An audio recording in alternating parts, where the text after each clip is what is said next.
अस्सलाम वालेकुम, सुबह बखैर, वेरी गुड मॉर्निंग। आप लोग देख रहे हैं सुबह का समा और मैं हूं आपके साथ मदीहा नकवी। एक नए हफ्ते का आगाज़ and this week can be a game changer. उसकी रीज़न ये है कि इस हफ्ते होने जा रहे हैं इंतखाबात और उसके बाद देखते हैं कि आने वाली हुकूमत किसकी बनती है, कौन लोग इक़्तिदार में आते हैं। बच्चा पार्टी जो है वो बना रही जनाब ये छुट्टियों का हफ्ता, क्योंकि आपको पता है कि आज 5 फरवरी है, सॉलिडारिटी डे है, आज छुट्टी है, फिर शब महराज भी है, फिर इलेक्शंस भी हैं, तो तकरीबन ये पूरा जो हफ्ता है बच्चों के लिए छुट्टी, तो बच्चे तो बहुत ज़्यादा इंजॉय करें। लेकिन जो बच्चे घरों में बैठे हैं, आपने अपने अम्मा अब्बा को फोर्स करना है कि वो ज़रूर निकलें, इलेक्शन वाले दिन वोट दें और आप लोगों की किस्मत जो है वो तब्दील करें। लेकिन उससे पहले एक ऐसी बारिश हुई जिसने बहुत कुछ तब्दील करके रख दिया। भाई वीकेंड पे आपने देखा भी था पिछले हफ्ते सरदार सरफराज साहब जो कि चीफ मेट्रोलॉजिस्ट हैं हमारे शो में, यार हमने उनसे पूछा कि भाई कराची वाले तरसे हैं बारिशों के लिए, कराची में बारिश होने का कोई चांस है? तो उन्होंने कहा जी बिल्कुल, आने वाले दिन में एक दिन बारिश की पेश कोई भी उन्होंने की।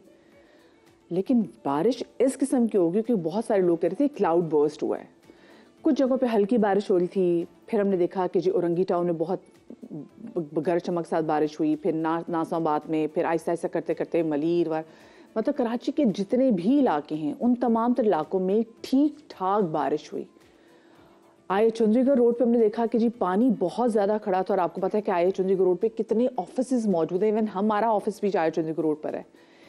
इतनी वहाँ पर जो है वो ट्रैफिक की सूरत हाल बुरी थी कि लोग ढाई घंटे तक, ये मैं सिर्फ आया चंडीगढ़ रोड की बात नहीं कर रही, अगर मैं बात करूँ शायरा फैसल की वहाँ पर, फिर औरंगी टाउन, नॉर्थ नासाबाद, फिर उससे मुल्का जितने इलाके हैं वहाँ पर बहुत बुरी सिचुएशन थी पानी की। लोग लिटरली घबरा गए कि ये एग्जैक्टली हुआ क्या है। और उसके बाद आप लोगों ने बहुत सारी फुटेजेस देखी होंगी शादी हॉल की, मतलब खुद भी हमें एक शादी में जाना था, वहाँ पे दूल्हा तो बेचारा पहुँच ही नहीं पाया, ये सिचुएशन थी। तो शादी हॉल्स के जो हमने मनाजिर देखे वो बड़े मतलब परेशान कुन थे। और क्या शादी हॉल्स, क्या लोगों ने अपने घरों के जो प्राइवेट लॉन्स में भी जो शादियाँ की हुई थी, कोई एक्सपेक्ट नहीं कर रहा था कि कराची में ऐसी बारिश होगी। बड़े प्रोग्राम कैंसिल भी हुए, लेकिन ये मनाजिर तो आपने सामने से देख रहे हैं कि ये एग्जैक्टली हुआ क्या। मतलब जितनी खाने की टेबल है उधर तक पानी था, और पानी वो भी कचरे का पानी। तो यहाँ क्या हुआ, बड़े वादों की, बड़े भरमों की कलई टूटी कि भाई हमारे तो शहर का ड्रेनेज सिस्टम ही अच्छा नहीं है। कराची वाले तरसे में बारिश को, पर क्या कराची इतनी बारिश का मुतहम्मिल हो भी सकता है? अगर हमारा ड्रेनेज सिस्टम अच्छा होता है, ये नहीं है कि हाँ भी बारिश रूटीन की बारिश हुई, बहुत सारी जगहों पे बहुत तेज़ बारिश हुई, मतलब लोगों के घरों में पानी आ गया, इतना बुरा हाल था। जो सीवेज की लाइनें हैं ये ओवरफ्लो कर गई और वही पानी पे घरों में भी आने लग गया। और ये मैं अच्छे इलाकों की आपको सूरत हाल बता रही हूँ। तो बहुत सारी हमारी हुक्मरान पार्टियों की कामों की, जो उनकी दावों की कलई खुली कि भाई उन्होंने एग्जैक्टली किया क्या, ये आप देख रहे हैं। कराची एयरपोर्ट टिप टिप कर रहे हैं, सोचें मतलब कितना बड़ा एयरपोर्ट है। अगर मैं इस्लामाबाद एयरपोर्ट की बात करूँ तो कराची एयरपोर्ट सबसे बड़ा है, द बिजिएस्ट एयरपोर्ट इन पाकिस्तान इस कराची एयरपोर्ट, वो टिप टिप कर रहा है जनाब। ये तो सिचुएशन थी, जिसका मतलब बारिश ठीक ठाक हुई है। लेकिन भाई आपने क्या इस शहर को इस काबिल बनाया, ये आप फुटेज अपने सामने देखें। ये इतनी भारी भरकम गाड़ियाँ, पानी जिस फ्लो के साथ आ रहा है, लोगों का इतना नुकसान हो गया है कि अब लोग कह रहे हैं कि भाई पहले तो हमने समझ आ ली थी कि हमने वोट किसको देना, और ये सैलाबी रेला जो गुजर रहा है, ये बड़ी परेशान कुन सिचुएशन थी। तो खैर जी, इस हवाले से शहर में जो ये बारिश हुई है और इस 1-1.5 दिन की बारिश ने जो शहर का हाल किया है, इस हवाले से अपनी रिपोर्टर फरवाली की रिपोर्ट में आपके साथ शेयर करूँगी।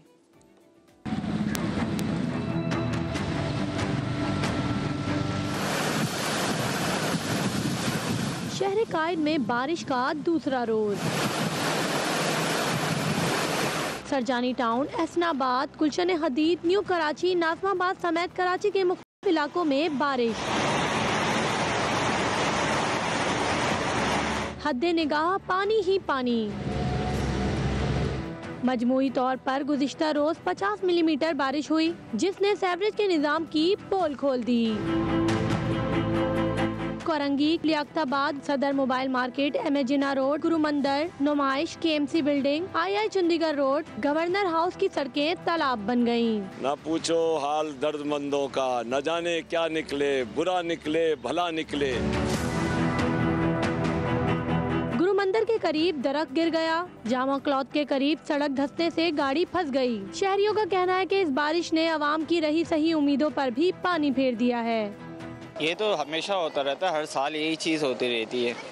ये तो एक दिन का तो मामूल है ही नहीं। हर दफ़ा इसी तरीके से पानी आता है। आपने गली का भी मैंने आपको विजिट कराया, लोगों के घरों में कीचड़, क्योंकि नालों की कभी सफाई होती नहीं है। मुश्किलात का सामना है। मैं तो कहता हूँ बारिश आती है तो पानी आता है। गुज़िश्ता रोज से अब तक शहर कायद के मुख्तलिफ इलाकों में बिजली की फराहमी भी मुअत्तल है। दूसरी जानिब के इलेक्ट्रिक ने दावा किया है कि शहर में 2000 से ज़ायद फीडर्स के जरिए बिजली की फराहमी जारी है, जबकि महकमा मौसमियात का कहना है कि शहर कायद में बारिश का सिलसिला जारी रहेगा। कैमरामैन शाहिद बलोच के साथ फरवाली, समा, कराची। और इस तमाम तर सूरत हाल को देखते हुए लीगी रहनुमा लीगी सदर शहबाज शरीफ ने बिलावल भुट्टो जरदारी को कराची की बारिश पर बड़े आड़े हाथों लिया और कहा कि बारिश में जो हालत कराची की हुई है, अगर ये हालत लाहौर की होती तो बिलावल को यहाँ से इलेक्शन लड़ने की दावत देता। कई हफ्तों से तकरार से कह रहे हैं कि मुनाजरा होना चाहिए, मुनाजरा होना चाहिए, और मैं तकरार से कह रहा था कि मवाजना होना चाहिए। मुनाजरा भी हो जाएगा, कल मवाजना हो गया। कल कराची में ठाटे मारतबा समंदर पानी में जिस तरह एक तबाही का मंजर पेश कर रहा था, माएँ बहनें अपने घुटने घुटने पानी में गुजर रही थी, गाड़ियाँ फंसी हुई थी। अब मुझे बताएं कि मेरे मेहरबान जो मुनाजरे की बात करते थे, मैं कहता था मुनाजरा हो जाएगा, मवाजना कर लें। कल मवाजना हुआ कि नहीं हुआ? वहाँ पर टैंकरों में पानी जाता है, यहाँ पर टैंकरों से सड़कें धुलती थी, और अब ये मुआवजा हो गया कराची और लाहौर का। अगर खुदा ना खास्ता ये सूरत गरी लाहौर में होती तो मैं बिलावल भाई को कहता आए मेरे हल्के लड़ने, मैं इलेक्शन छोड़ देता। और इसी तमाम तर सूरत हाल पर बात करने के लिए अमीर जमात इस्लामी कराची हाफिज़ नईमुर रहमान साहब हमारे साथ मौजूद हैं। हाफिज़ साहब वेरी गुड मॉर्निंग। हाफिज़ साहब, बारिश ने तो कराची में तबाही मचा दी है और बारिश का पानी निकालने का कोई इंतज़ाम है ही नहीं, और मतलब साल बाद बारिश हुई है, और पहले भी जब बारिशें कराची में होती रही हैं तो यही सिचुएशन हमने हमेशा कराची की देखी कि कराची वाले ना उनके नसीब में बारिश है, और अगर बारिश हो जाए तो ये तमाम तर हालात हैं। कुछ क्यों नहीं किया गया अभी तक कराची के लिए? हाँ, बड़ी ज़ाहिर लंबी दास्तान है, और ये 30-35 साल का सफ़र, और 15 साल से लगातार जिन पार्टियों की हुकूमत है पीपल्स पार्टी के ज़ेर साया, यानी अगर 15 साल लगातार हुकूमत की है 3 टेन्योर में पीपल्स पार्टी ने, तो उसमें 8 साल 9 साल एमक्यूएम भी उनके साथ शरीक रही है, और अगर 35 साल पिछले दिखाए जाएँ तो तकरीबन ये सब इकट्ठे ही रहे हैं। और देखें क्या हुआ है, कोई क्लाउड बर्स्ट नहीं हुआ, ये बिल्कुल गलत बात है। 52 मिलीमीटर बारिश, कहीं 32, कहीं 62, 70, और ज़रा बाहर के इलाकों में ज़्यादा हुई, लेकिन जो मेन शहर था उसमें 50 मिलीमीटर से ज़्यादा बारिश नहीं हुई। पहली बात, 50 मिलीमीटर ऐसी बारिश नहीं है, ठीक है तेज़ हुई थी, मैं खुद उसको एक्सपीरियंस कर रहा था, मैं बारिश में फंसा था। मैं पहाड़गंज की तरफ था, इधर कटी पहाड़ी से औरंगी टाउन वाले हिस्से से वापस आया हूँ तो रेले ही रेले थे, चलो वो पहाड़ का पानी था। जब आगे आया हूँ तब भी रेले थे, और जब मैं जहांगीर रोड से गुजरा हूँ तो जहांगीर रोड पे जिस तरह से ब्लॉकेट था, बदतरीन सूरत हाल थी। फिर गुरु मंदिर, और फिर बस गाड़ियों के गाड़ी मेरे पास ज़ाहिर है जो भी गाड़ी थी उसमें अंदर पानी आ गया था। अब बात यह है कि क्यों, इसलिए कि जो नालों की सफाई का काम है केएमसी के तहत, ये वाटर एंड सीवरेज कॉरपोरेशन बनी हुई है कराची में, जिसको डिवॉल्व होना चाहिए टाउन्स और यूसीज की सतह पे, लेकिन वो है केएमसी के मातहत। केएमसी यानी मेयर के मातहत, मेयर के मातहत भी अभी की है, पहले तो वो बराह रास्त सिंध हुकूमत के मातहत थी। अब बात यह है कि नालों की सफाई के करोड़ों रुपए, कभी 40 करोड़, कभी 80 करोड़ रुपए जारी होते हैं, नालों की सफाई नहीं होती। जो बरसाती नाले हैं उनमें कचरा और सीवरेज का पानी पड़ा हुआ होता है, वो ब्लॉक कर देता है जब पानी का पहला रेला आता है। इस दफ़ा मानसून की बारिशें कराची में ज़्यादा नहीं हुई। अब जब अचानक से ये बारिश, अचानक से इतनी अचानक भी नहीं थी, वाटर बोर्ड को ऑन बोर्ड होना चाहिए था। ये 2-3 दिन पहले पेशन गोई हो चुकी थी कि बारिश होगी, लेकिन उन्होंने कोई काम नहीं किया, और वाटर एंड सीवरेज का अमला जो है वो लेट पहुंचा। खुद मेयर ने कहा कि लेट पहुंचा तो हम क्या कहें, और उसके बाद ठीक है पानी निकला है। अच्छा, लेकिन आप ये देखें कि पानी निकालने के लिए मसला ये भी है कि हमारे यहाँ सड़क बनाने का ठेका किसी और का है, सीवेज का निज़ाम का ठेका किसी और का है, मतलब डिफरेंट जो चीजें और जिम्मेदारियां बटी हुई हैं। अगर ये किसी एक ही के पास तमाम से जिम्मेदारी थी तो शायद थोड़ा बहुत इसका हल निकलता। यही तो लड़ाई कर रहे हैं हम इतने अरसे से। वो जो 29 दिन हमने धरना देकर बैठे थे सिंध असम्बली पे, यही तो कहा था कि जितने भी इख्तियारात हैं उसको निचली सतह पर मुंतकिल करें आप, ताकि चेन ऑफ कमांड एक हो। चेन ऑफ कमांड जब एक नहीं होती है तो उसके नतीजे में हर डिपार्टमेंट अलग काम कर रहा होता है। अब टाउन का चेयरमैन मुंतखब है, यूसी का चेयरमैन मुंतखब है, लोगों के वोट से आया है, सारा उसके ऊपर किसी का भी हो, चाहे वो पीपल्स पार्टी का हो, चाहे वो जमात का हो, चाहे वो किसी का भी हो, पीटीआई का हो, उस पर प्रेशर आ रहा है। लेकिन वाटर बोर्ड का अमला उसके मातहत नहीं है, सिंध सॉलिड वेस्ट मैनेजमेंट उसके मातहत नहीं है। मातहत का मतलब होता है हायर एंड फायर, आप उसकी सैलरी रोक सकते हैं। वो पैरेलल सिस्टम जब चल रहा होता है तो ये सारे के सारे ये वो स्टांस है जिसमें आप और एमक्यूएम पाकिस्तान एक ही पेज पे थे। हाँ, हम एक पेज पे हैं, लेकिन ये करने में उनका पूरा किरदार है, इसलिए कि वो 35 साल से पीपल्स पार्टी के साथ शरीक हैं हर काम में। और जितने इदारे हमारे सूबा सिंध हथियाएं हैं, सब इनकी साथ, जब इनके साथ दोस्ती रही है, हुकूमतें रही हैं, तो उस वक्त हथियाएं MDA, LDA, KDA, KBCA को SBCA बनाया। और जब ये हुकूमतों में शामिल होते हैं माहदे कर करके, तो एक चीज़ भी हासिल नहीं कर पाते कराची के लिए। हाँ, गवर्नर बन जाते हैं, 2 मिनिस्टर ले लेते हैं, एक फलां ले लेते हैं, एडमिनिस्ट्रेटर ले लेते हैं, आगे सूबाई और कौमी की यकीन दहानी करा लेते हैं कि क्या फरमाया हाफिज साहब? कि ऐसा तो नहीं कि हुकूमत सिंध के पास फंड्स की कमी है जिसकी वजह से वो कराची के लिए कुछ कर नहीं पाते? हज़ारों अरब रुपए का, अगर ये 15 साल आप देखें ना, हज़ारों अरब, तकरीबन ये 22,000 अरब रुपए बनते हैं। डेवलपमेंट का ही फंड जो है ना, तकरीबन 8-9 हज़ार अरब रुपए बनता है, जो 15 साल का है। 8-9 हज़ार अरब। सिर्फ तालीम का बजट 312 अरब रुपए सालाना का है, हेल्थ का बजट 214 अरब रुपए का है। बजट की कोई कमी नहीं है, घोस्ट मुलाजमीन है, घोस्ट स्कूल हैं, घोस्ट अमला है, और नवाज रहे हैं। एक ठेके का 70% कमीशन है मुख्तलिफ सतहों का, और एक ऐसी ज़बरदस्त नेटवर्किंग हुई हुई है, इसी का नाम सिस्टम है। इस सिस्टम के खिलाफ ही तो कहा गया था ना, आर्मी चीफ ने भी काम तोड़ देंगे हम, ये कर। अभी तक तो हमने देखा नहीं है कि सिस्टम पे प्रॉपर हाथ पड़ा हो, इसलिए कि सिस्टम, जब ये लोग पार्टियां इकट्ठी होती हैं ना, ये सब किसी ना किसी तौर पर सिस्टम का हिस्सा बन जाती हैं, बेनिफिशरी हो जाते हैं। तो जब ये बेनिफिशरी हो जाते हैं तो फिर उसके नतीजे में ये आवाम के साथ जो है वो ज्यादती करते हैं। मैं समझता हूं कि इस वक्त कराची के आवाम के पास ये मौका है कि वो अपनी सूबाई और कौमी के, देखिए 47 सूबाई असम्बली की सीटें हैं कराची में, और 22 कौमी की हैं, 21 रिजर्व सीट्स हैं, सब मिला के ये 90 बनती हैं और 6 सेनेटर बनते हैं। 96 सीटों की जिसकी ताकत हो, वो शहर जिसके पास ये ताकत हो कि उसकी वजह से हुकूमत बनती है और हुकूमत गिरती है, चाहे विफाक हो चाहे सूबा हो। लेकिन अब तक ये रोल हमारे पास था, लेकिन इस्तेमाल हुआ अफराद के लिए, लोगों के लिए, जिनके बारे में कहा गया कि चप्पलों में आए थे और आज कितनी जागीरों के अरबपति और खरबपति बन गए। ये तो हुआ है। पहली मरतबा कराची वाले अब अपना रुझान रखते हैं। कल आपने सर्वेस देख लिए, हमने तो नहीं कराए, गैर जानिबदार सर्वे। जमात इस्लामी इस वक्त नंबर 1 पार्टी है। प्रूव हुआ था बल्दियाती इंतखाब में सबसे ज़्यादा वोट हमें मिले थे।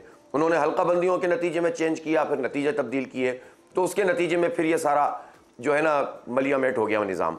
सीधी बात यह है कि कराची वालों को अब एक तरफ अपना वोट करना चाहिए, तकसीम नहीं करना चाहिए। जिनको आजमा चुके हैं आजमा चुके हैं। ये खबर भी नहीं आई कि जी बरसाती नालों की सफाई की गई। आपको याद होगा कि पाकिस्तान तहरीक इंसाफ के जो रहनुमा थे अली जैदी साहब, उन्होंने तो आवाम से कह दिया था आप चंदा दें, आप चंदा दें ताकि हम ये बरसाती नाले हैं इनको साफ़ किया जाए, यहाँ से कचरा साफ़ किया जाए, ताकि फिर आने वाले दिनों में कभी बारिशें हों तो ऐसा बारिश का पानी लोगों के घरों में एंटर ना हो।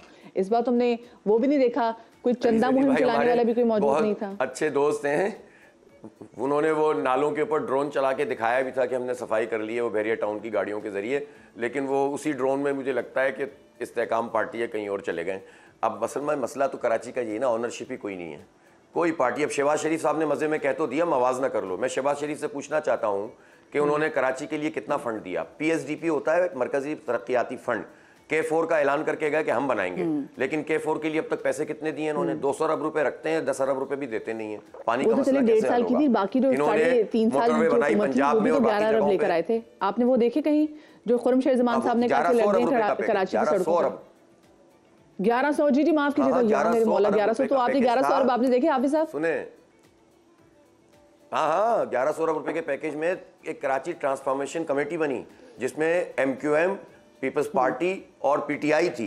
वो मैंने उसी को बता दिया था कुछ नहीं होना, लेकिन ये लोग जो है वो बैनरिंग करते रहे, बताते रहे कि हमने ये कर दिया, ये कर दिया। मैं तो शहबाज शरीफ से पूछना चाहता हूं, ये जो कराची के स्टेक होल्डर्स हैं ये कि जमात इस्लामी को क्यों कंसीडर नहीं करते कि जब आपने कराची के लिए कोई काम करें तो आप जमात इस्लामी को भी ला के साथ बिठाएं? असल में बात यही है ना, कराची के स्टेक होल्डर जमात इस्लामी है और अवाम की नज़र में है। लेकिन जिनकी नज़र में होनी चाहिए, जो अरबाब इख्तियार हैं, वो तो मैनेजमेंट करना चाहते हैं। वो तो चाहते हैं अपनी मर्जी से सीटें बांट दें, फॉर्म 45, फॉर्म 46, फॉर्म 48 के ज़रिए से। तो जब तक उनका नुक्ता नज़र सही नहीं होगा, मैं तो नहीं कहता कि हमें एक वोट भी इजाफी दें, मैं तो सिर्फ ये कहता हूँ कि जो जीत रहा है उसको जीतने दें। अब जमात इस्लामी के बारे में सब ये कहते हैं, सारे इदारे कहते हैं, फौज कहती है, तमाम एजेंसियाँ कहती हैं, तमाम पॉलिटिशियन, तमाम ब्यूरोक्रेट और आवाम तो कहते ही हैं, डेड ऑनेस्ट हैं। ये कहते हैं कि ये जो है ना जमात इस्लामी वाले डिलीवर करते हैं, काम करते हैं, इख्तियार नहीं होता फिर भी लगे रहते हैं। IT की स्कॉलरशिप बच्चों को पढ़ा रहे हैं, इस वक्त भी हमारी सब लोग इंतखाबी मुहिम चला रहे हैं, बच्चों को पढ़ा रहे हैं। सारी चीज़ें अपनी जगह हैं, लॉयल टू द कंट्री हैं, और इसमें तो कोई कलाम ही नहीं है। इस सब के बावजूद अगर जमात इस्लामी का कोई भी फर्द किसी इदारे में रहता है, काम करता है, अगर वो रास्ता रोकने की कोशिश करेगा तो वो खुद मुल्क से लॉयल होगा। आप मुझे बताइए। नाला इस बात पे भी वो कहते हैं कि कोई कराची की बात कर रहा है, कोई लाहौर की बात कर रहा है, कोई किसी और शहर की बात कर रहा है, कोई कौमियत की बात क्यों नहीं कर रहा? नहीं, देखिए, पाकिस्तान एक है, पाकिस्तान का पूरा एक निज़ाम है। हमें फ़ख्र होता है जब कराची टैक्स देता है तो पूरा पाकिस्तान का निज़ाम चलता है, इसलिए कि हमारा 42% कंट्रीब्यूशन है इनकम टैक्स में, 54% हमारी एक्सपोर्ट कराची से होती है। हमें तो फ़ख्र है, हमारा दिल बड़ा है। और वैसे भी कराची तो मिनी पाकिस्तान है, सबको अपनी आगोश में लेता है, सबको लेकर चलता है और सब इसकी खिदमत करते हैं। मैं तो ये भी कहता हूँ कि कराची में रहने वाले तमाम लोग पाकिस्तानी हैं, शहर के हैं, और इनको तो ज़बरदस्ती लड़ाया गया, वरना क्यों लड़ेंगे? सबके अपने अपने काम हैं, सब अपना अपना काम करते हैं। लेकिन कराची के साथ ये जो ज्यादती होती है वो फेडरल सतह पर या माइंड सेट की सतह पर कि कराची को समझते हैं कि बस यार इनको ज़्यादा फ्री नहीं करो, और उन्होंने कराची का इंतजाम ऐसा किया कि जिसमें बज़ाहिर तो लगा कि हमारा मैंडेट बहुत ज़बरदस्त हो गया। आपको कामयाब करता है तो फिर आप कराची के लिए क्या करेंगे कि स्पेसिफिकली जब ऐसी कोई बारिश हो जाती है तो, और उस बार हम देखते हैं कि हमारा ड्रेनेज सिस्टम जो है वो कहाँ पे खड़ा हुआ है, तो कराची के लिए क्या करेंगे आप लोग? अच्छा, मैं एक बात जरूर कह दूं, अगर ये मेयर साहब जो है ना सिर्फ इस साल में आए हुए होते ना तो मैं इनको ब्लेम नहीं करता कि चलो ये तो अभी आए हैं और इनका क्या, लेकिन ये 15 साल से हुकूमत में है ये पार्टी, इसलिए हम इनको कहते हैं कि आप तबाही के जिम्मेदार हैं। देखें, ड्रेनेज का मसला हो, पानी का हो, फलां हो, ये एक पूरा पैकेज है, एक दिन में ये काम नहीं होगा। हम ये कहते हैं कराची वाले इन ब्लॉक वोट दें, इंशाअल्लाह ताला हम हुकूमत में शामिल होंगे। हम अपोजिशन के लिए मुहिम नहीं चला रहे, हुकूमत के लिए चला रहे हैं। पहली बात, हुकूमत में आएंगे तो अपनी शराइत पाएंगे, अपनी ज़ात के लिए एक पाई नहीं चाहिए, मुझे भी नहीं चाहिए, मेरी किसी एक MNA MPA को नहीं चाहिए। हमारी शर्त यह है कि हमारे बच्चों को फ्री IT एजुकेशन दो, हमारे स्कूलों को अपग्रेड करो, पहला। दूसरा ये कि गिनती तो पूरी करो, चलो ये लंबा काम है। तीसरी बात ये हो गई कि आप हमें K4 मंसूबे के लिए बजट एलोकेट करो उतना जितना इस साल में बारिश के वाले से बात कर रही हूं, बारिश में और Karachi always suffers when it देंगे तो चलेगी हुकूमत, नहीं देंगे तो नहीं चलेगी।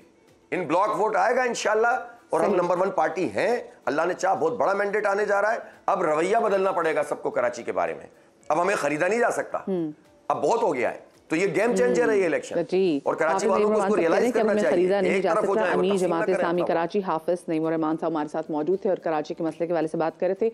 और बड़ा अनफॉर्चुनेट है कि एक तरफ हम जहाँ पे देख रहे हैं कि कराची वाले लाहौर वालों से, स्पेसिफिकली पंजाब वालों से कह रहे हैं कि जी हम पंजाब की तकदीर बदलेंगे, और ऐसे टाइम में हम देखते हैं कि कराची में बारिश हो जाती है और फिर कराची के लोगों की तकदीर लोगों के सामने खुल के सामने आ जाती है।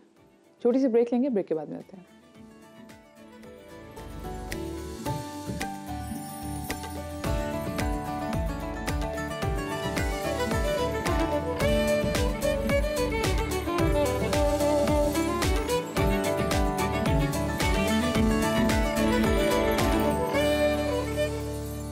Welcome back after the break. Break के बाद एक ऐसे मसले के हवाले से बात करना चाह रही हूँ कि जिस मसले का इदराक बच्चे से लेके बूढ़े तमाम तर लोगों को होना चाहिए, और मैं बात करने जा रही हूँ क्लाइमेट चेंज, जो कि इस वक्त पाकिस्तान का नहीं बल्कि सारी दुनिया का एक बहुत बड़ा मसला है। इसीलिए शदीद सर्दी में सर्दी और गर्मी के मौसम में शदीद गर्मी की सूरत हाल का सारी दुनिया को सामना है। सवाल ये है कि सियासी जमातें अपने इंतखाबात के मंशूर में इस सूरत हाल को किस तरह से देखती हैं, और क्या हमारी सियासी जमातों को इस बात का अंदाज़ा भी है कि क्लाइमेट चेंज की ये सूरत हाल आगे चलकर कितनी मुश्किल साबित हो सकती है। इसी हवाले से मज़ीद बात करने के लिए इस वक्त मेरे साथ इस्लामाबाद स्टूडियो में मौजूद हैं ज़ैनब वहीद, एक क्लाइमेट एक्टिविस्ट हैं और क्लाइमेट जर्नलिस्ट हैं, और उनके साथ ही नुमाइंदा बराए अक़वाम मुत्तहिदा यूथ फोर्स भी हैं। ज़ैनब, हालिया बारिशें किस तरीके से आप देख रही हैं, क्लाइमेट चेंज के तनाजुर में मुख्तलिफ सियासी जमातों के मंशूर को भी आप किस तरह से रीड कर रहे हो? क्योंकि हमने देखा है कि जितनी भी पॉलिटिकल पार्टीज़ हैं, अगर कोई क्लाइमेट चेंज के वाले से बात कर भी रहा है तो वो क्लाइमेट चेंज का नुक्ता पॉइंट सबसे नीचे आ रहा है उनकी लिस्ट में। जी बिल्कुल, thank you so much for having me here. और मेरे ख्याल एक बहुत इम्पॉर्टेंट मसला है। हमने देखा कि सर्दी का दौरानिया इस साल मज़ीद बढ़ गया और जब भी गर्मी आती है तो इस कदर शदीद हीट वेव्स का हमें पाकिस्तान को जनरली और पाकिस्तान के तमाम शहरों को सामना होता है। साउथ एशियन कंट्रीज़ और ग्लोबल सदर्न कंट्रीज़ को क्लाइमेट चेंज का ख़ास तौर पर सबसे बुरा और सबसे ज़्यादा नुकसान होता है। तो ये एक ऐसा मसला है जो हमारी आवाम को सबसे ज़्यादा मुतासिर करता है, लेकिन हमारे यहाँ अवेयरनेस बहुत कम है। इसी वजह से हम अपने रिप्रेजेंटेटिव से क्योंकि इतनी डिमांड नहीं करते, इसीलिए क्लाइमेट चेंज का नुक्ता जैसे आपने कहा सबसे नीचे आ जाता है मंशूर के। हमारे सियासतदान अपनी स्पीचेस में यूथ रिप्रेजेंटेशन की भी बात करते हैं और रोज़गार की बात करते हैं और ये तमाम चीज़ें, और क्लाइमेट चेंज का भी कहीं ना कहीं जिक्र आ जाता है, लेकिन अमल होता हुआ नज़र नहीं आता। अभी रिसेंटली हमने कराची में देखा जो बारिशें हुई, नंबर 1 के बारिश इतनी ज़्यादा होना कराची का मामूल नहीं है, और मामूल से जब हट के बारिशें होती हैं, हीट वेव्स आती हैं, वो क्लाइमेट चेंज है और ये बदतर होता चला जाएगा मसला। और नंबर 2, क्या हमारे शहर तैयार हैं इन तमाम क्लाइमेट चेंज के मसाइल से मुकाबला करने के लिए? और जवाब है नहीं, ना हमारी तैयारी है और ना हमारे अंदर इतनी अवेयरनेस है हमारी आवाम में जनरली रोज़गार के मसाइल में, फ्यूल प्राइसेस की, फूड प्राइसेस के मसाइल में, कि हम अपने गवर्नमेंट से, अपनी अथॉरिटीज़ से डिमांड करें। तो मेरा ख्याल है कि जब हम मंशूर की बात करते हैं तो उस प्रायोरिटी पे लाने के लिए वो क्लाइमेट चेंज का नुक्ता एक जनरल अवेयरनेस और जनरल डिमांड होनी चाहिए और एक अवेयरनेस होनी चाहिए कि अनलेस आपको क्या लगता है कि कितना ज़रूरी है हम ये अवेयरनेस? तो जी देखिए, ये अवेयरनेस हम स्कूलों से अगर शुरू करें, हम इनको किताबों का हिस्सा बनाएं, हम बच्चे को बचपन से ही ट्रेन करें कि जहाँ पर आप बच्चे को अलिफ बे पे और आपको उसके अल्फ़ाबेट सिखा रहे होते हैं, आप वहीं से बच्चे को बताना शुरू करें कि क्लाइमेट चेंज एक चीज़ है और क्लाइमेट चेंज किस तरीके से उनकी ज़िंदगी की हर चीज़ चेंज कर देगी, तो तब कितना ज़्यादा मौसर होगा ये। 100%। मैं जितनी क्लाइमेट कॉन्फ्रेंसेस में पाकिस्तान की नुमाइंदगी करती हूँ, मेरा मेन पॉइंट यही होता है कि क्लाइमेट चेंज की एजुकेशन को हर लेवल पे हमें निसाब में शामिल करने की ज़रूरत है। ये चेंज गवर्नमेंट लेवल पे आएगा, लेकिन अपने तय मैं जो कर रही हूँ, मैं मदारिस के बच्चों को रीच आउट करती हूँ क्योंकि मेरा मानना है कि वो जिन कम्युनिटीज़ से आती हैं वो सबसे ज़्यादा क्लाइमेट चेंज से मुतासिर होती हैं और उनके पास सबसे कम वसाइल हैं उसके कॉन्सिक्वेंसेस से डील करने के लिए। तो अपने तय मेरी ये कोशिश है कि अंडर रिप्रेजेंटेड सेगमेंट्स सोसाइटी उनको क्लाइमेट एजुकेशन दी जाए, लेकिन बात बिल्कुल दुरुस्त है कि निसाब में इसको शामिल करने की ज़रूरत है और इस निसाब में शामिल करना भी एक पॉलिटिकल विल के साथ आएगा। हमारे सियासत के ऐवानों में, हमारी फैसला साजी के ऐवानों में जब ये मामला उठेगा, हमारी पॉलिटिकल विल होगी कि हमने निसाब में इसको शामिल करना है, तभी ये रिफॉर्म्स भी आएंगे। तो आई 100% एग्री। और इंटरनेशनली भी जितने हम मैनिफेस्टोज बनाते हैं, COP28 जो अभी रिसेंटली हुई, और हर साल कॉन्फ्रेंस ऑफ पार्टीज़ के नाम से इंटरनेशनल क्लाइमेट कॉन्फ्रेंसेस होती हैं और वहाँ मैं और मेरे तमाम साथी क्लाइमेट एक्टिविस्ट, अगर मैं आपके मेरे हम इंडिविजुअली किरदार के हवाले से बात करें कि हाउ कैन वी कंट्रीब्यूट, जैसे देखें हम हमेशा से बात करें कि जो प्लास्टिक की थैलियाँ हैं इनका कम से कम इस्तेमाल होना चाहिए क्योंकि आप मैं हम सब मर जाएंगे, ये प्लास्टिक की थैलियाँ हमारे सिस्टम में मौजूद रहेंगी। तो कितना ज़रूरी है कि हम अब वैसे ही हर इंडिविजुअल को बताएं कि आप एक ज़ीरो वेस्ट लाइफ की तरफ जाएं, क्योंकि यही पहला स्टेप और मौसर स्टेप होगा हमारी तरफ से कि हम क्लाइमेट चेंज में अपना हिस्सा डालें। 100%। प्लास्टिक कम करना बहुत ज़रूरी है क्योंकि ना सिर्फ इंसानों को, हमारे अब ब्लड स्ट्रीम्स में माइक्रो प्लास्टिक्स पाई जा रही हैं, हमारे खाने में, हमारे फूड सिस्टम्स में, तो ये वाकई हमारी सेहत के लिए नुकसानदेह और क्लाइमेट के लिए भी जनरली नुकसानदेह है। लेकिन मैं हमेशा ये पॉइंट उठाती हूँ कि दुनिया में जितनी भी प्लास्टिक पाई जाती है उसके अंदर 50% से ज़्यादा सिर्फ 10 कंपनियाँ और 20 कंपनियाँ इंटरनेशनली सबसे बड़ी कंपनीज प्रोड्यूस कर रही हैं।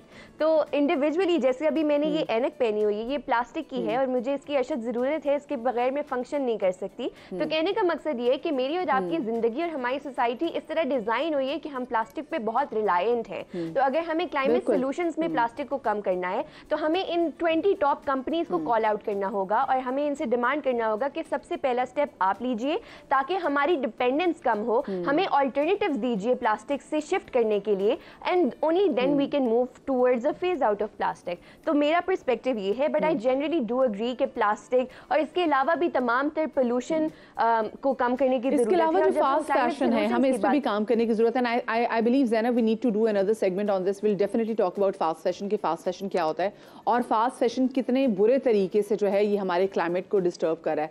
बहुत शुक्रिया जी। क्लाइमेट चेंज एक्टिविस्ट हमारे साथ ज़ैनब वहीद, और she is such a bright girl, और वो जिस अभी इसी उम्र से उनको इतना इदराक है कि कितना ज़रूरी है कि क्लाइमेट चेंज के वाले से बात की जाए, वरना ये हमारे आने वाली नस्लों के लिए ये ज़मीन जो है ये बड़ी मुश्किलात पैदा कर सकती है। अब ज़रा क्लाइमेट चेंज के वाले से हम बात कर रहे थे, तो जो बारिशें हुई हैं इसी वाले से बात करेंगे। आने वाले दिनों में मौसम और जो है वो कितना तब्दील हो सकता है, इस हवाले से बात करेंगे। हमारे साथ तो मौजूद हैं चीफ मेट्रोलॉजिस्ट सरदार सरफराज साहब, जिन्होंने कुछ दिनों पहले ही हमारे शो में इस बात की पेशगोई भी की थी कि आने वाले दिनों में एक दिन बारिश ज़रूर है। खैर उन्होंने तभी कहा था कि हमने जो NDMA है और जो प्रोविंशियल सतह पे जो नेशनल जो प्रोविंशियल डिज़ास्टर मैनेजमेंट अथॉरिटीज़ होती हैं उनको मुतनब्बे कर दिया गया है, लेकिन स्टिल हमने देखा कि कुछ खातिर खा इक़दाम सामने नहीं आए। हमारे साथ सरदार सरफराज साहब मौजूद है। अस्सलाम वालेकुम सरदार सरफराज साहब, वेरी गुड मॉर्निंग।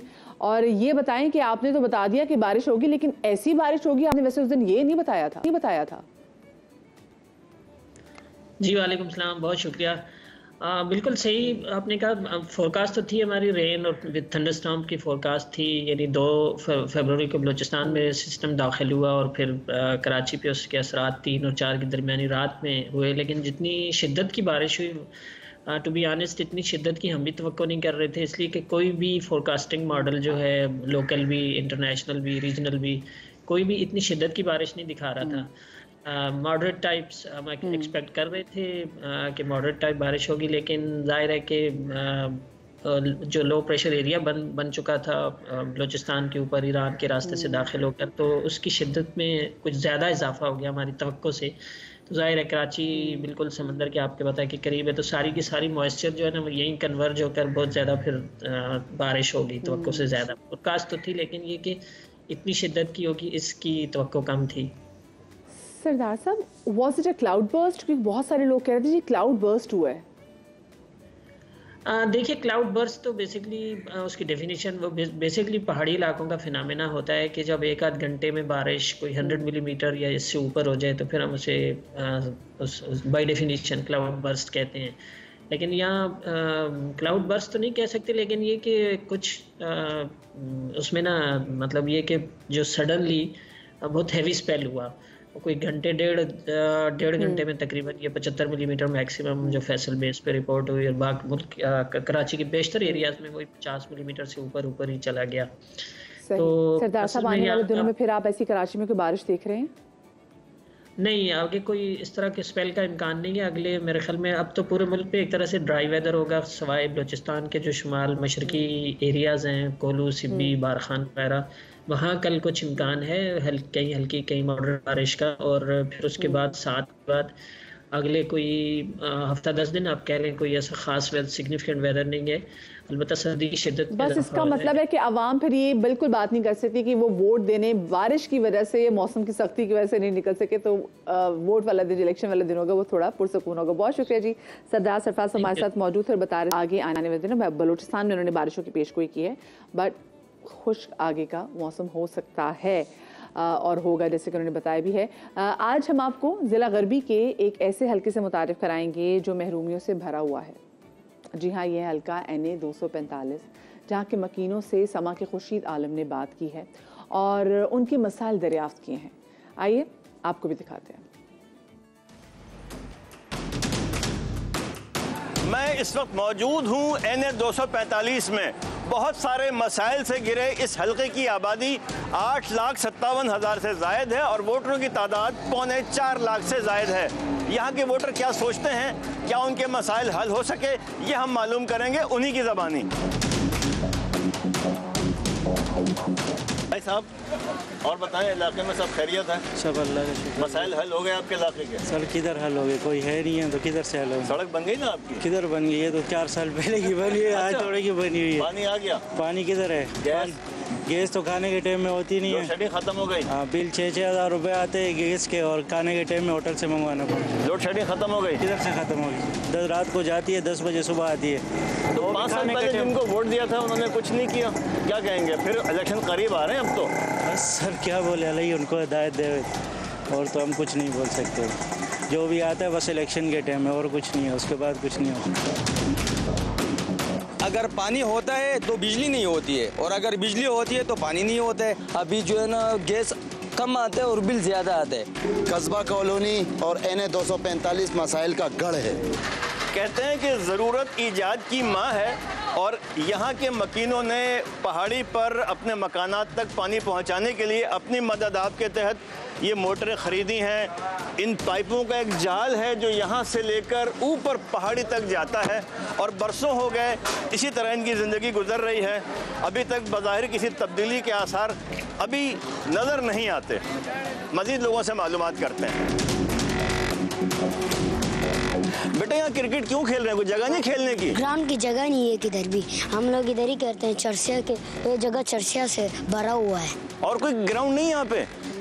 काली ग्राउंड है, बहुत दूर है, उधर रश बहुत होते हैं। कस्बा कॉलोनी में 50 बिस्तरों का एक अस्पताल बनना था, और दिसंबर 2007 में उस वक्त के सिटी नाजिम मुस्तफ़ा कमाल ने इसका इफ्तिताह भी किया था, और इसको 30 माह में यानी 2.5 बरसों में मुकम्मल होना था। इमारत तो बन गई जैसे तैसे। हमारे कैमरामैन मोहसिन आपको दिखाएंगे ये वसी और अरीज़ इमारत अब एक भूत बंगले का मंजर पेश कर रही है, जहाँ पर उसके अतराफ जो कंपाउंड है वहाँ झाड़ियाँ उगी हुई हैं। इलाके के बच्चे क्रिकेट खेलकर अपना शौक़ पूरा कर रहे हैं, और जो मरकज़ी दरवाज़ा यहाँ बनना था, दरवाज़ा तो न बन सका, लेकिन वहाँ पर कचरे का ढेर ये साबित कर रहा है, जाहिर कर रहा है कि अगर उस वक्त की सूबाई हुकूमत ने यहाँ पर थोड़ी सी तवज्जो दी होती तो कस्बा कॉलोनी में एक अच्छा 50 बिस्तरों का सरकारी अस्पताल बन सकता था, लेकिन नहीं बना। आइए अब हम मज़ीद कुछ और इलाकों की तरफ चलते हैं और जानते हैं कि वहाँ के लोग क्या सोच रहे हैं। कैसे गुजारा कर रहे हैं? सड़क बन गई पर कुछ भी नहीं बना। देखें 3 घंटे, 3.5 घंटे, 4 घंटे लाइट नहीं होती है। 1 घंटा 1.5 घंटे के लिए लाइट आती है। सड़क बन गई आपके इलाके में? सड़क वड़क भाई, लाइट ही नहीं है, सड़क गलियां कहाँ से बनेंगी? 5 साल पहले किसको वोट दिया था? कुछ भी नहीं हुआ? कुछ भी नहीं हुआ, कुछ भी नहीं हुआ। वादे तो सारे ही करते हैं, वफा कोई नहीं करता। अभी वोट का टाइम है, सब आएंगे, उसके बाद कोई नजर नहीं आएगा। कैसे गुजारा करते हैं? बस कर लेते हैं गुजारा, क्या करेंगे? यहाँ तो बहुत ना लाइट, ना गैस, ना बिजली। इतवार को सारा दिन तो बच्चे भूखे प्यासे रहते हैं। पानी निकासी का ये आप देख रहे हैं, ये अभी खुला है ये, वरना यहाँ से निकलना मुश्किल हो जाता है, पैदल के रास्ते, गाड़ी के रास्ते। औरंगी टाउन कज़ाफ़ी चौक पर एक साहब गुलाब जामुन खा रहे हैं, उनसे हम मालूम करते हैं। लगता है बहुत खुश है माशाल्लाह। भाई साहब, मिठाई किस खुशी में खा रहे हैं ये बताइए? क्या सारे मसाइल हल हो गए इलाके के? इलाके के मसाइल तो खैर हल नहीं हुए। हर बार की तरह इस बार भी सारे सियासतदान यही कह रहे हैं कि भाई आपके मसाइल हल हो जाएंगे, महंगाई कम हो जाएगी, घरों में पानी आ जाएगा, लोड शेडिंग ख़त्म हो जाएगी। तरजीही तौर पे इलाके का विज़िट करना चाहिए, जो अमूमी तौर पे नहीं करते। अभी इलेक्शन कैंपेन चल रही है तो सारे सियासतदान उतरे हुए मैदान समझ के खेल लें। जब ये जीत जाते हैं, विन कर जाते हैं, उसके बाद कोई दिखता ही नहीं है। फिर उसके बाद फिर हमें ढूंढना पड़ता है। आपके ख्याल में जो पिछला उम्मीदवार था उसने कुछ नहीं किया? भाई मेरे हिसाब से 10-15 सालों में कराची को कंडर बना दिया, किसी ने काम नहीं किया। अगर इस वक्त जमात इस्लामी को मौका देना चाहिए। 8 फरवरी को क्या करेंगे सर, आप ये बताइए? 8 फरवरी को इंशाल्लाह निकलेंगे, वोट देंगे। ये हुकूमत किस काम की? कोई काम की नहीं हुकूमत की। अब 8 को इलेक्शन होने जा रहे हैं मेरी बहन, वोट दे दें अच्छे लोगों को, वो जीत जाएंगे। तो आप जिसको भी दे दो वोट, वो अपनी मनमानी करता है, कोई किसी का नहीं करता। गरीब इंसान पिस रहा है, बस सीधी बात। 8 फरवरी को इलेक्शन होने वाले हैं, क्या सोचा आप लोगों ने?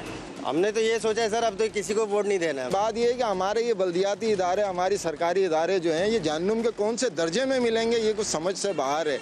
इनके अंदर गैरत और शर्म बिल्कुल है ही नहीं ना, कि ये आवाम की भलाई के लिए कोई काम करते या कोई किसी भी एक शोबे में इस्लाहात कर लेते तो हमें सब्र आ जाता। एमकेएम ने बहुत काम कराया यहाँ पर। एमकेएम के अलावा कोई भी आप जिससे भी दरवाज़ा बजाइए वही बताएंगे एमकेएम के अलावा किसी ने काम नहीं कराया। ये कभी इसकी सर्विस सही नहीं है, बस क्रेन आती है, मशीन आती है, कचरा निकालती है और चले जाती है। ना बिजली ना पानी। अब वोट वाले वोट तो ले लेंगे और आ जाएंगे, सीट संभाल लेंगे, आवाम परेशान। किसी भी पार्टी ने अभी पानी के मामले में कोई खास काम नहीं किया। और दूसरा मसला सेवरेज का, रोडों का, जो बहुत बुरा हाल है। अब ये है कि 8 फरवरी को हम इंशाल्लाह वोट देंगे एमक्यूएम को। उम्मीद करते हैं कि एमक्यूएम इस मसले को उजागर करेगी असेंबली में जाके। NH 245 के 4.25 लाख वोटर अगर दुरुस्त फैसला न कर सके 8 फरवरी को, तो आइंदा 5 साल भी वो इन्हीं मसाइल का शिकार रहेंगे। कैमरामैन मोहसिन, खुर्शीद आलम, समा, कराची। यहाँ पर एक छोटी सी ब्रेक लेंगे, ब्रेक के बाद वापस आते हैं।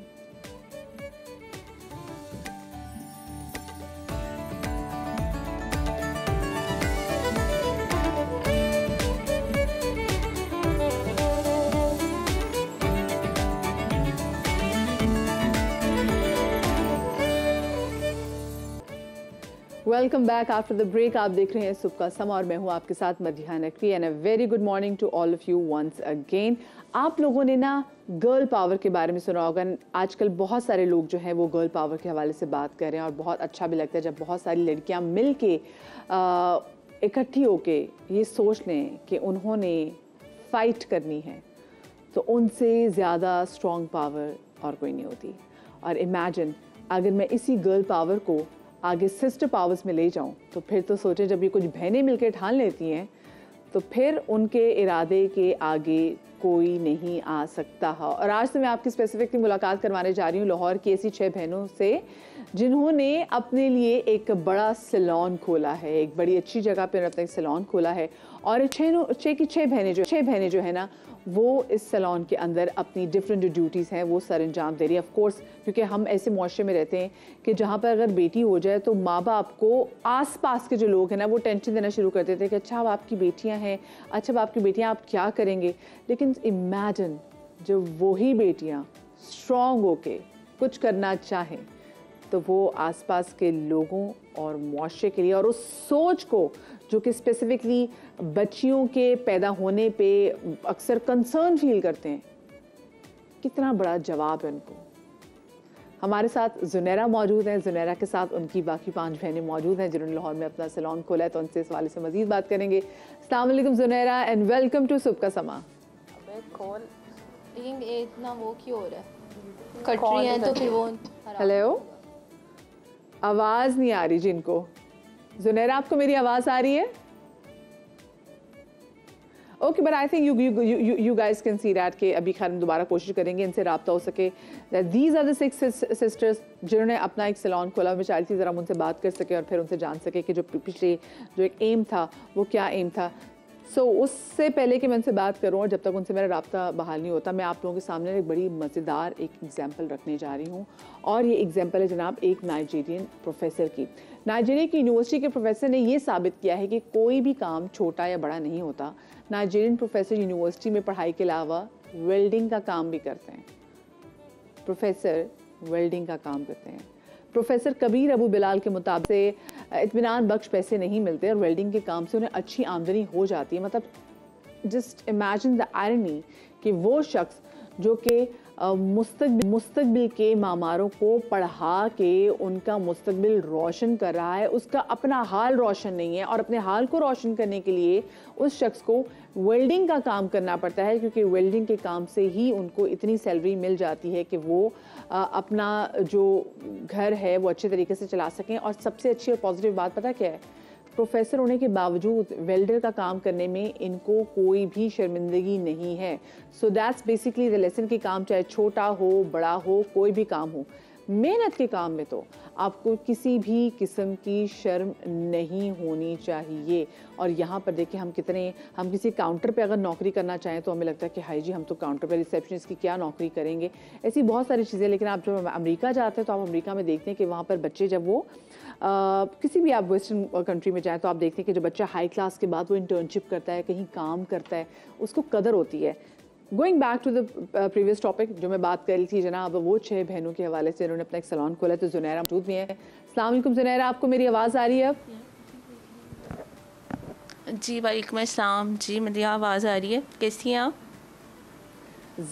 मैं अल्लाह का शुक्र ठीक ठाक। फाइनली आपको मेरी आवाज़ आ रही है। जुनैरा मुझे बताएं कि क्या आपके ज़हन में थॉट आई कि आपने सोचा कि हम 6 की 6 बहनें मिल के एक सैलून खोलते हैं? एक्चुअली मदिहा, मैंने स्टार्टिंग से सोचा हुआ था कि मुझे अपना ही बिज़नेस करना है, तो मेरा एक एम था और मैंने उसको पूरा किया है। बाकी मेरी सिस्टर्स हैं तो इनको मैंने अपने साथ अटैच किया, सब अपने अपने काम में स्पेशलिस्ट हैं और हम सबके अपने अपने डिपार्टमेंट हैं। एज अ CEO भी मैं काम कर रही हूँ। सॉरी, ज़रा मुझे इंट्रोडक्शन तो कराएं अपनी बहनों का और फिर बताएं कि उनकी क्या क्या पर्टिकुलर जॉब्स हैं। अच्छा मदिहा, ये सेकंड नंबर पे हैं रबिया, इनका एस्थेटिक में इनका डिपार्टमेंट है। और बाकी मुझसे रबिया से छोटी है माहम, उसके बाद है नूर, फिर है खतीजा, फिर ईमान, और ईमान सबसे छोटी हैं। और ईमान जो है अब लैशेस लगाती हैं। बाकी खतीजा है वो एस्थेटिक में है। माहम जो है वो सैलून को डील करती हैं। बाकी नूर जो है वो मेकअप आर्टिस्ट हैं। इनके अलावा मेरे पास स्टाफ भी है, जैसे मैं भी, और स्टाफ के साथ ये सब of course you must have. हाँ, नहीं वो तो बिल्कुल आपकी बात है, स्टाफ तो बिल्कुल आपके पास होगा। मैं ये पूछना चाह रही हूँ कि हमारी सोसाइटी में जहाँ पर अगर किसी घर में 3 बेटियों की पैदाइश हो जाए ना तो लोग फ़ौरन जो है ना बड़े ज़रा कंसर्न फील करने लग जाते हैं कि हाय आपके घर माशा बेटियां हैं, आप तो माशा से 6 बहनें हैं। ये जो आप लोगों ने अपना एक बड़ा ज़बरदस्त वेंचर किया है और आपने एक सैलून खोला है, तो कैसा आपकी फैमिली के लोगों को, आई एम श्योर कि आपको भी वो जो एक रवायती हमारी यहाँ एक सोच है जो बहनों के वाले से आ जाती है, बेटियों के वाले से आ जाती है, कितना बड़ा जवाब आपने दिया लोगों को अपने कितने बड़े ज़बरदस्त वेंचर से? मदिहा, मुझे लगता है कि सब जितनी भी लड़कियां ना इनको इंडिपेंडेंट होना चाहिए। लड़कियां जो है वो किसी से कम नहीं है। अब प्राइवेट सेक्टर में भी और गवर्नमेंट सेक्टर में भी अगर काम कर रही हैं तो मुझे नहीं लगता लड़कियां कम है। बाकी मेरा ये बिज़नेस करने का मकसद ये था, ऑन स्क्रीन भी मैं आपको ये कहूँगी कि जितनी भी लड़कियां हैं वो बोझ नहीं होती, इनको अपना काम खुद करना चाहिए। और बाकी जो है हम सब मिलके हमारी फैमिली को भी, और मेरे फादर और मदर हैं उनको भी बहुत प्राउड है हम पे। और बाकी इन्वेस्टमेंट जो है वो खुद से मैंने की है, किसी की सपोर्ट नहीं ली। ज़बरदस्त। और खुद से मैंने ये सब स्ट्रगल करके मैं यहाँ तक पहुँची हूँ। काफ़ी मुश्किलात आती हैं लेकिन बहुत अच्छी बात, हिम्मत नहीं हारनी चाहिए। तो आपने क्या कुछ चैलेंजेस फेस किए ज़ुनैरा? मैंने तो बहुत कुछ फेस किया है। मुझे तो 8 इयर्स हो गए हैं स्ट्रगल करते हुए, स्ट्रगलिंग लाइफ और सब कुछ करते, और अब मैंने आके वो अचीवमेंट्स किए हैं और अल्हम्दुलिल्लाह अब बहुत बेहतर है सब कुछ। अब बहनें भी बड़ी हो गई हैं और वो फिर आपके साथ भी आके खड़ी हो गई हैं। हाँ, बहनें बड़ी होगी। मुझे लगा था कि मुझे बहनों की सपोर्ट लेनी चाहिए, नहीं कि मुझे किसी और पे डिपेंड करना चाहिए। और अल्लाह का शुक्र है कि सब अपने अपने काम में प्रोफेशनल हैं, मेरे साथ सपोर्ट कर रही हैं। ज़बरदस्त भी। और कहते हैं ना अच्छी और इंडिपेंडेंट अगर बहन आपके साथ हो, स्ट्रॉन्ग बहन आपके साथ हो, तो आपको और किसी दोस्त की भी ज़रूरत नहीं पड़ती। बहनें आपस में इतना ज़बरदस्त कनेक्शन होती हैं, एक दूसरे का इतना प्यारा सहारा होती है। बहुत शुक्रिया जी। ज़ुनैरा हमारे साथ मौजूद थी अलॉन्ग विद द 5 सिस्टर्स जिन्होंने लाहौर में मिल के एक जो है वो सैलून खोला। ऑफ कोर्स ज़ुनैरा जो है वो बड़ी बहन है, so she is the one who took the initiative. लेकिन ना बहनें बहुत सारी जगहों पर आपको बड़ा सहारा होती हैं। मेरी एक ही बहन है, बट कभी कभी मुझे लगता है जब ज़िंदगी में बड़ी मुश्किल आती है सो मेरे दिल में कहते काश मेरी एक और बहन होती, मतलब हम 3 बहनें हो जाती तो अच्छा था। ये होती हैं बहनें और ये होती बहनों की पावर। खैर जी, आगे बढ़ते हैं और बात करते हैं हुकूमत सिंध के साबिक असिस्टेंट कमिश्नर हासिम मंगवार के हवाले से। ये बात किसी से ढकी छुपी नहीं है कि हासिम मंगवार ने अपने टेन्योर के दौरान नॉर्थ आसिफाबाद टाउन की तरक्की के लिए नुमाया कारकर्दगी का मुजाहरा किया और इसलिए वो बेइंतहा हर दिल अजीज़ भी हैं। अब हाजिम जो हैं उनके हवाले से एक और खुशखबरी है कि उन्होंने मास्टर्स करने के लिए हार्वर्ड यूनिवर्सिटी में एडमिशन ले लिया है, लेकिन इसके लिए उन्हें पाकिस्तान से जाना नहीं पड़ेगा, बल्कि वो ऑनलाइन क्लासेस लेकर अपना मास्टर्स कंप्लीट करेंगे। अलबत्ता अगले साल जब उनका ग्रेजुएशन मुकम्मल हो जाएगा तो ऑफकोर्स वो ग्रेजुएशन तकरीब अटेंड करने के लिए अमेरिका का सफ़र ज़रूर करेंगे। और हाजिम इस वक्त मेरे साथ मौजूद भी हैं शो में, उनको शामिल गुफ्तगू करेंगे। अस्सलाम वालेकुम Hazim, a very good morning. वालेकुम सलाम, good morning. Hazim, can you hear me? आपको मेरी आवाज आ रही है? जी जी, आपकी आवाज आ रही है। हाजिम, सबसे पहले तो कॉन्ग्रेचुलेशंस, आपका एडमिशन हो गया भाई। कब से तैयारियां चल रही थी आपकी? इसको लगभग 5 महीने हो गए थे, 6 महीने हो गए थे मैंने अप्लाई किया था। अच्छा, और ये अप्लाई जो आपने किया था, ये आपने फुर्सत के लिए आपने अप्लाई किया था कि चलो मैं आगे, आप देख रहे थे कि हाँ मेरे पास आगे टाइम होगा, या फिर आप चाह रहे थे कि चाहे जो भी मेरी ड्यूटीज हो, रिस्पॉन्सिबिलिटीज हो, साथ में मुझे ये भी करना है? नहीं, ये चाह रहा था, ये फुल प्लानिंग के साथ ये चाह रहा था, क्योंकि मैं ऑब्वियसली ज़्यादा एक्सेल करना चाह रहा था एजुकेशन में। ये मेरी सोच है कि आप कहीं अपने आप को नहीं सोचें कि बस ग्रेजुएशन का रुक जाए। पर्सनली मैं आगे खुद पढ़ना चाह रहा था। अच्छा हाजिम, आपको पता है बिकॉज इट्स नॉट ओनली कि आप जो हैं वो अपनी सर्विस दे चुके हैं, लेकिन लोग आपके वैसे भी बड़े फ़ैन हैं because of your the way you carry yourself, and I love it. क्योंकि हम स्पेसिफिकली, मैं अक्सर आपको इंस्टाग्राम पे पोस्ट भी कर रही होती कि बड़ी ज़बरदस्त आप, हाँ वो जब जो आप कपड़े वगैरह सब पहन रहे होते हैं तो लोग आपके फ़ैन भी हैं। तो लोग कह रहे हैं कि ये बहुत सारी चीज़ें आपने सीक्रेट रखी हैं, स्पेसिफिकली ये कि अच्छा जी एकदम हाजिम को हम चाह रहे थे कि हाजिम दोबारा से हमें सर्विस करते हुए दिखाई दें उनके इलाके में, तो हाजिम अब पढ़ने लग जाएंगे। नहीं, पढ़ाई तो मेरी ऑनलाइन है, उसको मैं सर्विस से कोई इंटरफेयर नहीं कर रही है। तो ये बड़े सोच समझ के मैंने अपने कोर्सेज लिए थे, क्योंकि मैं चाह रहा था कि मेरी सर्विस में इंटरफेयर ना करे। तो ये ऑनलाइन कोर्सेज हैं। हाँ, मुझे सुबह के हमारे रात तो वहाँ सुबह होती है, मुझे वो करना पड़ता है अपनी क्लासेस लेने के लिए, पर सर्विस को फुल अटेंशन है, उसको कोई इग्नोर नहीं कर रहा, वो फुल अपनी साइड पे चल रही है।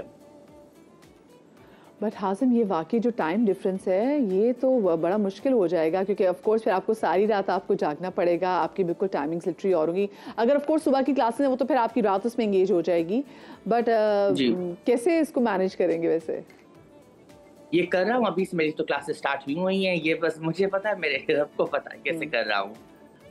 इंटेंस है काफ़ी, ऑब्वियसली वहाँ के हमारे वो हमसे 10 घंटे पीछे हैं, तो अगर वो क्लास शाम की होती है 7 की, तो मेरे यहाँ सुबह 5 बजे हो रहे होते हैं, और दूसरी जो क्लासेस वहाँ अगर दोपहर की हैं 12 की, मेरे रात के 10 बजे हो रहे होते हैं। पर मैनेज करना पड़ता है, भावड़ को कोई नो तो नहीं कर सकता है, बस मैनेज करना पड़ता है। ऑफ कोर्स कौन जालिम करेगा नो। लेकिन मुझे बताएं, देखिए एक सीएसपी ऑफिसर होने के साथ यू स्टिल वांटेड कि आप अपने आप को डिफरेंट फील्ड में एक्सेल करें और आप पढ़ें।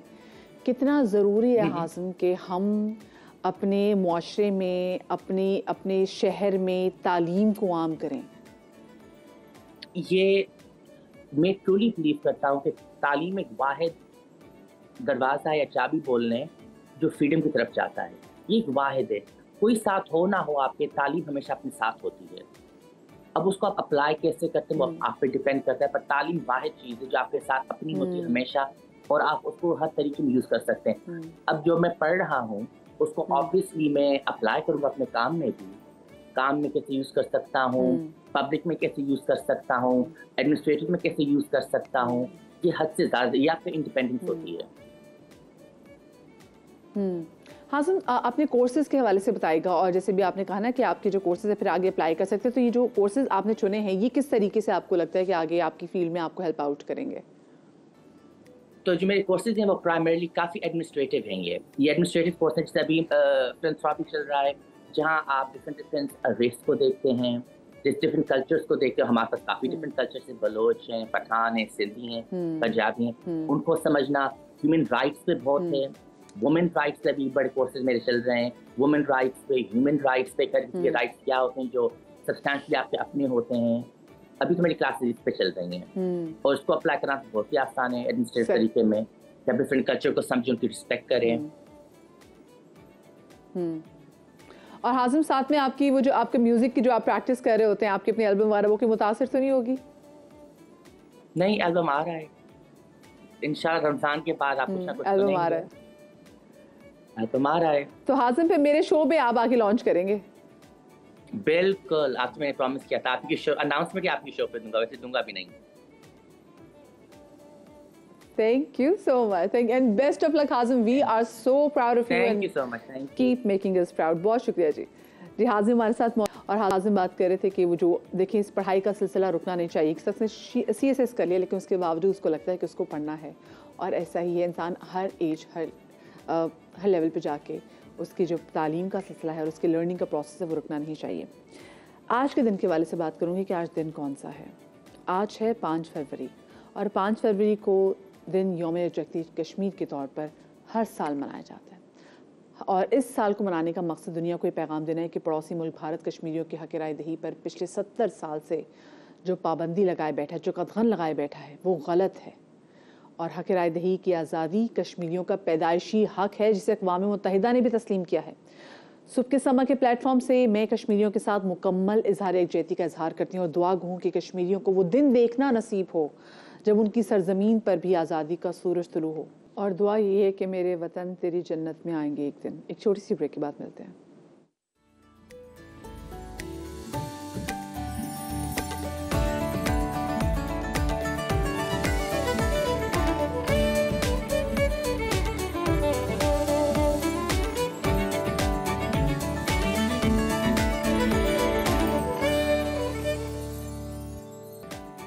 Welcome back. कराची के अहम तजारती, कदीम, रिहायशी और कुछ पौश इलाकों पर मुश्तमिल कौमी असम्बली का हल्का है NA 241।